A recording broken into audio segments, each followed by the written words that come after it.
Hello बच्चों, आज हम क्लास 9th का फिजिक्स का लास्ट लेक्चर है। आज तुम्हारा पहला चैप्टर क्लियर हो जाएगा, मोशन।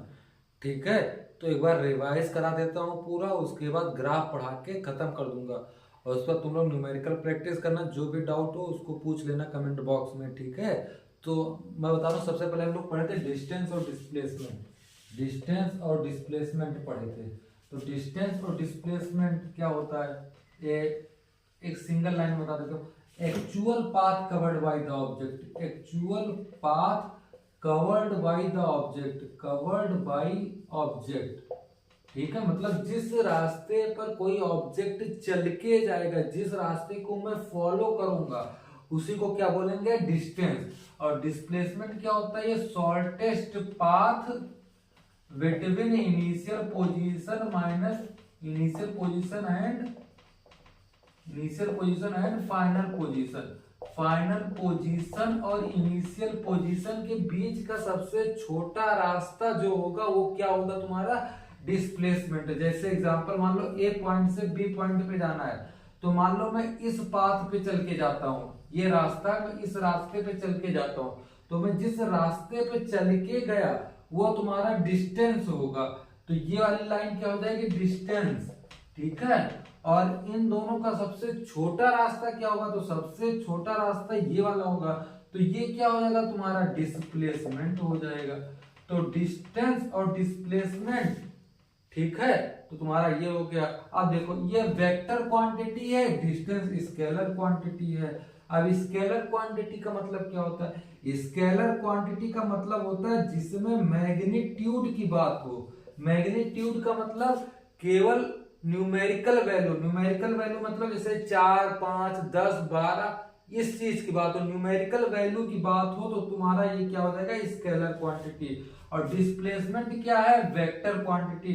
वेक्टर क्वांटिटी मतलब मैग्नीट्यूड के साथ साथ, मैग्नीट्यूड के साथ साथ डायरेक्शन भी हो, मैग्नीट्यूड के साथ साथ डायरेक्शन हो। जैसे 4 मीटर नॉर्थ, 6 मीटर ईस्ट, तो ये क्या हो जाएगा, तुम्हारा डिस्प्लेसमेंट वेक्टर क्वांटिटी हो जाएगा। जैसे देखो, मान लो ए से बी गया, बी गया, बी से फिर ए पे आया, ए से फिर सी पे गया, तो तुम्हारा डिस्टेंस, इसको जोड़ोगे फिर इसको जोड़ोगे फिर इसको जोड़ोगे, तब डिस्टेंस आएगा। डिस्प्लेसमेंट क्या होगा, जो सबसे छोटा रास्ता होगा किसके किसके बीच का, इनिशियल पोजीशन। इनिशियल पोजीशन का मतलब जहां से हमने चलना स्टार्ट किया वो तुम्हारा क्या हो जाएगा, इनिशियल पोजीशन। तो ये तुम्हारा इनिशियल पोजीशन, फाइनल पोजीशन। तो इनिशियल पोजीशन और फाइनल पोजीशन के बीच का सबसे छोटा रास्ता ये, तो तुम्हारा ये वाला क्या हो जाएगा, डिस्प्लेसमेंट। और डिस्टेंस क्या हो जाएगा, टोटल ये जितना चला है। तो ये तुम्हारा, मान लो ये 2 मीटर था, ये भी 2, ये भी 2, तो टोटल डिस्टेंस कितना हो गया, 6 मीटर। लेकिन डिस्प्लेसमेंट तुम्हारा 2 ही मीटर होगा ना, क्योंकि ये सबसे छोटा रास्ता ये तो था, फाइनल पोजीशन और इनिशियल पोजीशन के बीच का। ठीक है, तो डिस्टेंस और डिस्प्लेसमेंट हो गया। उसके बाद हम लोग बात कर रहे थे किसकी, उसके बाद हम लोग पढ़े थे यूनिफॉर्म नॉन यूनिफॉर्म। यूनिफॉर्म क्या था, यूनिफॉर्म था, और नॉन यूनिफॉर्म था। यूनिफॉर्म था, नॉन यूनिफॉर्म था। यूनिफॉर्म था मतलब इक्वल टाइम में इक्वल डिस्टेंस कवर करना है, equal distance covered, equal distance covered in equal time, equal time. ठीक है, और यहां पे हो जाएगा unequal distance covered in, unequal distance covered in equal time. ठीक है, देखो जैसे मान लो मैं 1 सेकंड में 5 मीटर चलता हूं, 1 सेकंड में 5 मीटर चला, फिर 1 सेकंड में 5 मीटर चलूं, फिर नेक्स्ट 1 सेकंड में 5 मीटर चलूं, तो तुम्हारा ये क्या हो जाएगा, यूनिफॉर्म मोशन। मतलब मैं अगर शुरुआत के 1 सेकंड में 5 मीटर गया हूं, तो अगले 1 सेकंड में भी 5 मीटर जाऊं, फिर अगले 1 सेकंड में 5 मीटर जाऊं, फिर अगले 1 सेकंड में 5 मीटर जाऊं, तो ये क्या हो जाएगा, तुम्हारा यूनिफॉर्म मोशन हो गया। इसका एग्जांपल सोच सकते हो, जैसे अर्थ हमारा सन के अराउंड चक्कर लगाई, तो उसकी स्पीड कांस्टेंट है, मतलब जितना दूरी तय कर रही हो हर चक्कर में उतनी दूरी तय कर रही है। मतलब 1 सेकंड में अगर वहां पे उतनी दूरी है, तो दूसरे चक्कर जब घूम जाएगा तब भी 1 सेकंड में वहीं पे उतनी दूरी तय करेगी।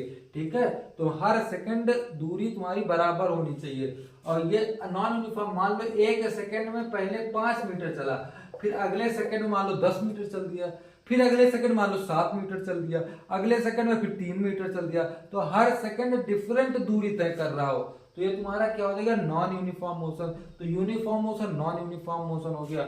उसके बाद हम लोग पढ़े थे डिस्टेंस और डिस्टेंस कह रहे हैं, स्पीड और वेलोसिटी। स्पीड क्या थी, स्पीड क्या थी, वेलोसिटी क्या थी। स्पीड की डिफिनेशन थी क्या, स्पीड की डिफिनेशन थी 1 सेकंड में कितनी दूरी तय किया, मतलब distance covered by the object in unit time. 1 second में जितनी दूरी तय करता है उसको हम क्या बोलते हैं, स्पीड। तो स्पीड का फॉर्मूला क्या था, डिस्टेंस अपॉन टाइम। अगर टाइम को 1 सेकंड रख दोगे, अगर टाइम को 1 सेकंड रख दोगे तो स्पीड बराबर डिस्टेंस हो जाएगा। तो 1 सेकंड में जितनी दूरी तय करेगा वही तो तुम्हारा स्पीड हो जाएगा। इसकी यूनिट क्या थी, यूनिट मतलब किसमें मेजर करते हैं, मीटर प्रति सेकंड। और ये स्केलर क्वांटिटी था, मतलब डायरेक्शन की जरूरत नहीं थी। एक कार 5 मीटर प्रति सेकंड से जा रही है तो ये तुम्हारा क्या हो जाएगा, स्पीड, क्योंकि डायरेक्शन मैंने मेंशन नहीं किया। और देखो वेलोसिटी क्या थी, 1 सेकंड में distance covered by the object in unit time with specific direction. Direction अगर इंक्लूड हो जाएगा तो तुम्हारा क्या हो जाएगा, वेलोसिटी हो जाएगा।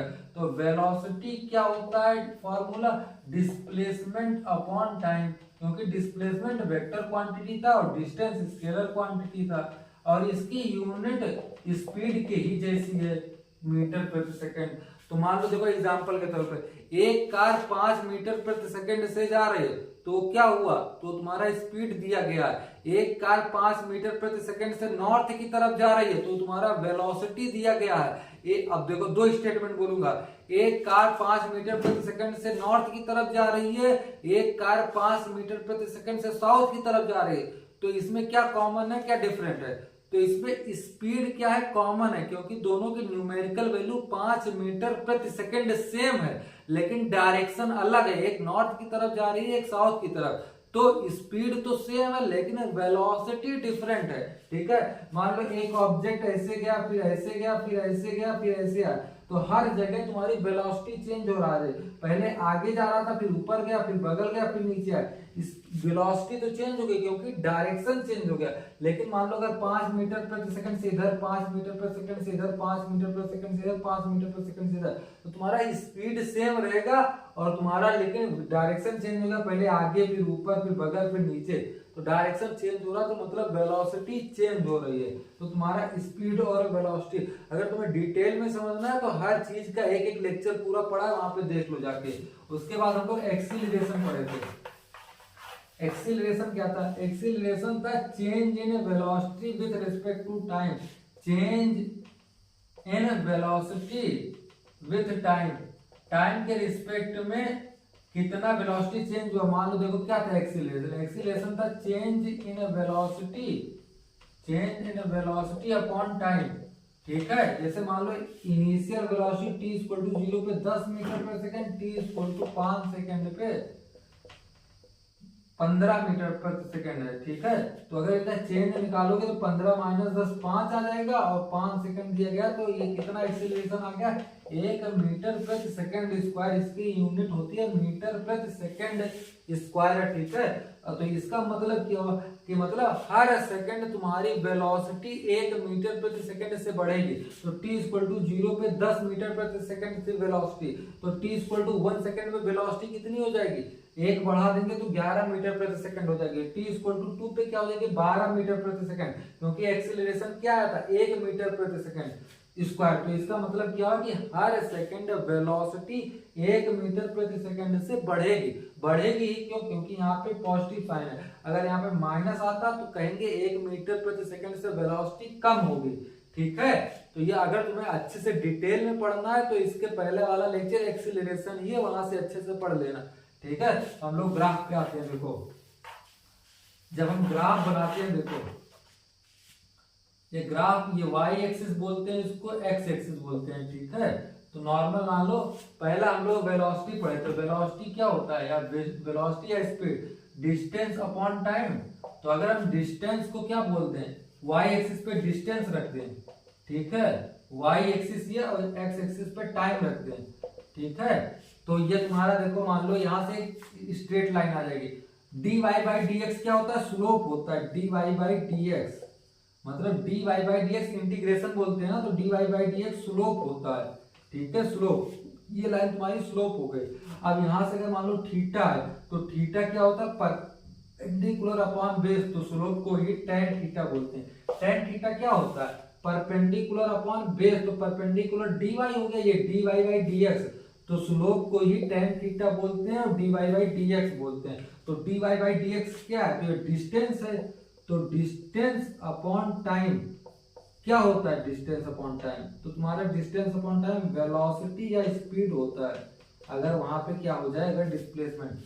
तो अगर तुम्हें dy बाई डी एक्स अगर y एक्सिस पे डिस्टेंस और x एक्सिस पे टाइम दिया गया है, तो इस ग्राफ का स्लोप क्या देगा, स्लोप क्या दे रहा है, वेलोसिटी दे रहा है ना, ठीक है। अगर यहीं पे अगर यहाँ पे एक्सीलरेशन क्या होता है, एक्सीलरेशन होता है velocity upon time, change in velocity upon time. तो यहाँ पे अगर y एक्सिस पे चेंज इन वेलोसिटी यहाँ पे टाइम कर दोगे तो dy by D x slope होता है। तो dy बाई डी एक्स क्या दिया गया, dv दिया गया अपॉन dx क्या दिया गया, टाइम दिया गया, तो dv बाई dt क्या हो गया, एक्सीलरेशन हो गया, और d बाई dx को क्या ही बोले थे, स्लोप बोले थे। तो स्लोप क्या आ गया, चेंज इन वेलोसिटी और टाइम का स्लोप क्या देता है, एक्सीलरेशन देता है। तो ये बात क्लियर हो गई।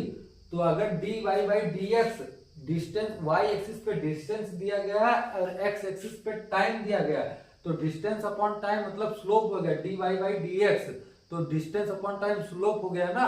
तो स्लोप क्या देता है, डिस्टेंस और टाइम का स्लोप क्या देता है, तो तुम्हारा डिस्टेंस और टाइम का स्लोप क्या देगा, स्पीड या वेलोसिटी देगा।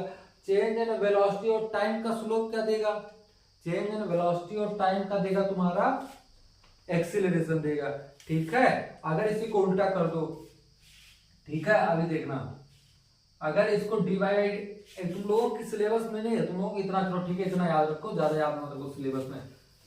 अब देखो तुम्हारे सिलेबस में और दिया गया है, अगर वेलोसिटी टाइम का ग्राफ बनाए, वेलोसिटी y एक्सिस पे और टाइम, अगर वेलोसिटी को इसे स्ट्रेट लाइन कर दिया गया तो मतलब वेलोसिटी चेंज नहीं हो रही, स्पीड चेंज नहीं हो रही है, टाइम बढ़ रहा है, तो ये तुम्हारा यूनिफॉर्म मोशन हो जाएगा, क्योंकि वेलोसिटी कांस्टेंट है। वेलोसिटी कांस्टेंट मतलब एक सेकंड में जितनी दूरी तय कर रहा है, फिर अगले एक सेकंड में भी उतनी दूरी तय करेगा।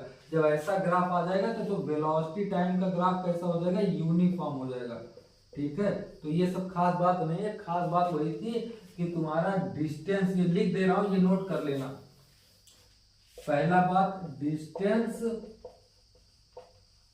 और टाइम, ग्राफ का स्लोप क्या देगा, ग्राफ का स्लोप स्पीड होगा, ठीक है। और दूसरा स्लोप क्या होता है, dy बाई डी एक्स, ठीक है, y axis upon x axis वो स्लोप होता है, ठीक है।